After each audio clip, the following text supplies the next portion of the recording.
And I'm live. Cool. I am live.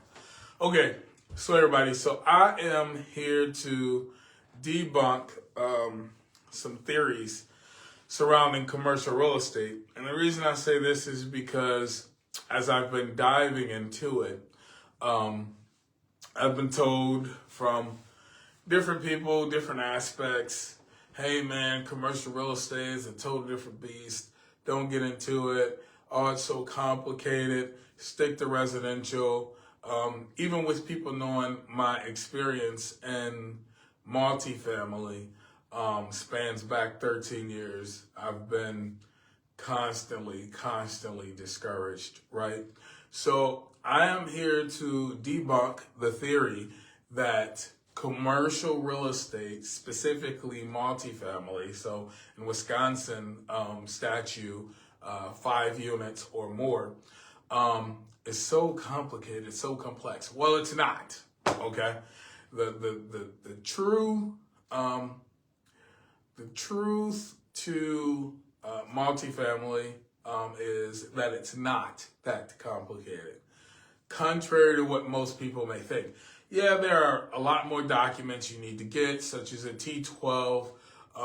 You need to look at performance. You need to look at pro forma. You need to look at CapEx, all of these different things, right? But it's just different language for the specific type of thing. So for multifamily, the way we calculate it is basically rent times units times 12, which is obviously a year. And that's how you get your gross. You subtract expenses, and that's how you get your NOI, which is abbreviated for net operating income. Once you have your net operating income, now you have to determine what that cap rate is for that area. So recently I did a 10.5% cap for some duplexes that are income producing, so they're cash flowing. So I looked at how much rent is coming in, and that's how I came up with my list price compared to a duplex that's not occupied, right? So we'll do one real time. So I got a calculator here because I am not a math whiz, but I want to show you how simple it is to do it, right? So let's just say, hypothetically speaking, we have a 12-unit property.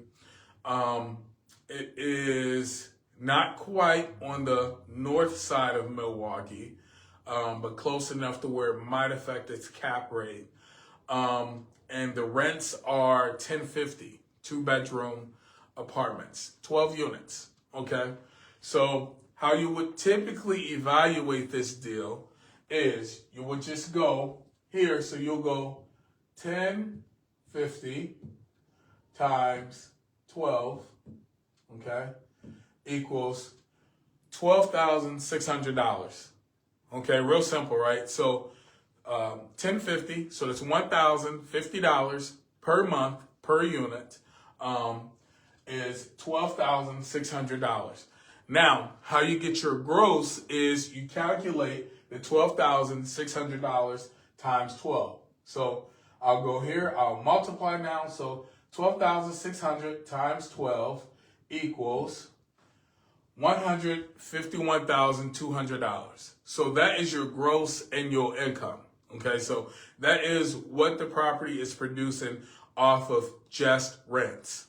So we'll say other income, right? So it's income that's produced from the property. Maybe you have a clubhouse that you rent out, right? Once or twice a year.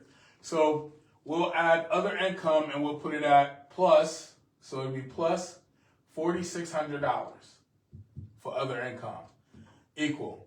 So now annually that property is making $155,800 annually.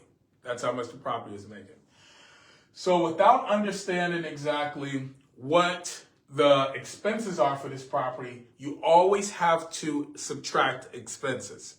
Always, when you're looking at a deal. So my typical rubrics or measurement, and I over calculate, so that way I don't underestimate, What I do is I do minus, appreciate the love, though. I do minus 35%. So 155,800 minus 35% equals $101,270. So let me explain to you the difference in this number compared to the initial number. So 155,800, we'll just say 156,000 is your gross annual income, okay? 101,270 is your NOI, which is your net operating income. Simple. To me, it's simple. Might not be simple. We'll have to do a couple of these videos for you to kind of grasp it, right? So 101,270 is your net operating income. So again, what I said is this isn't quite on the north side of Milwaukee, but it's close enough to the north side of Milwaukee to where you have to take that into account. And if I remember correctly, cap rates in that area is about 7.5%, okay? And this is for this 12 unit. So what you do is you divide. So now it's division. So we'll divide 101,270 by 0.075. And what this calculation will give you is the property value. And essentially the cap rate is what percentage you should expect on your return from the property. So 101,270 divided by 0.075 equals $1,350,266. Okay. So basically, as this property sits, it's worth $1,350,266. We round it off, $1,350,267. Okay, just to round it off. So that's an example on a 12 unit. So this I wouldn't say is value add per se for that area because market rent in that area is about $1,050. So let's do a value add scenario and I'll make it quick, right? So value add, let's do, let me clear this out. How do I clear this out? It's my first time using this one. So let me refresh it. Okay, cool. That was much simpler than trying to clear out. So let's do a value add scenario, right? So let's do a 10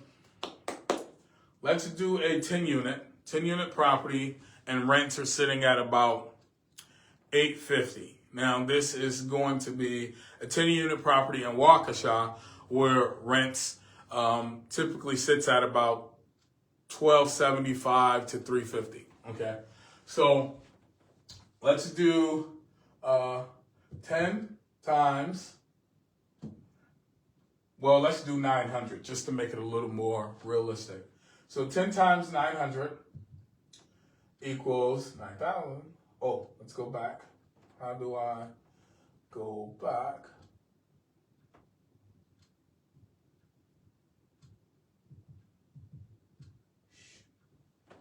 Okay, so again, first time using this calculator.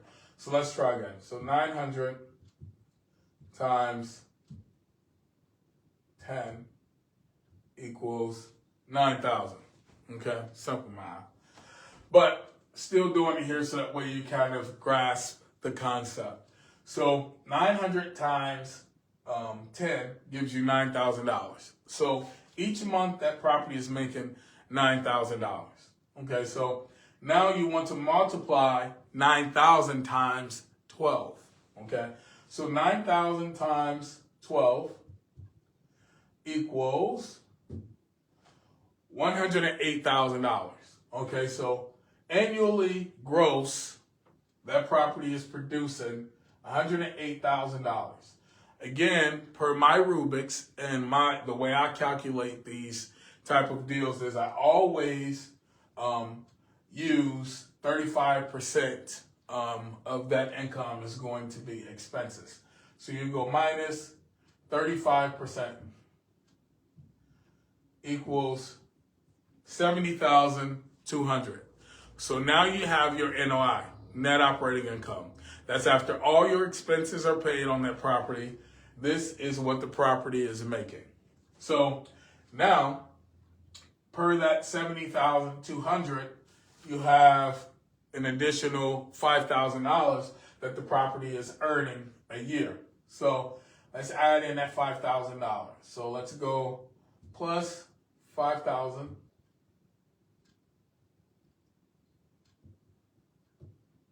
And this isn't included in the expense calculations.